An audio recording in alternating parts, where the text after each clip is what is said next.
Magandang hapon sa lahat. Ito guys, dito ako ngayon sa bahay ni Madam Sara. Ayan, hihintayin pa namin ng kailang gumulang. Baka 3 buwan pa bago gumulang yan. Saging.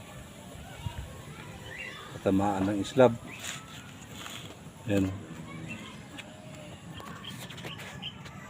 Hindi pa kasi makain eh.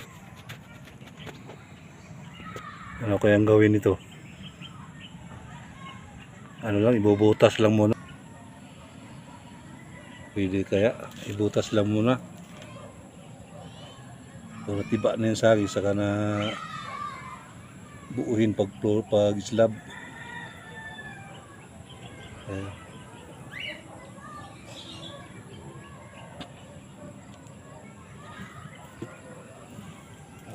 Yan na, tapon eh. Thank you Lord at maganda yung panahon. Umambon na kanina ng saglit.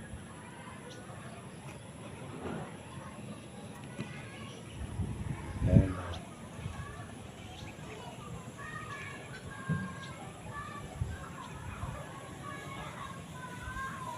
Yan, mahaba pa yan. Ayan, malapit na matapos yung islab Madam Sara.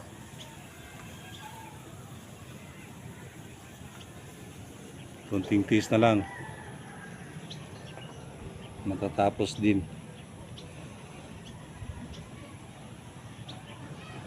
Bye bye. Don't forget to like and share. Bye bye. At uwian na.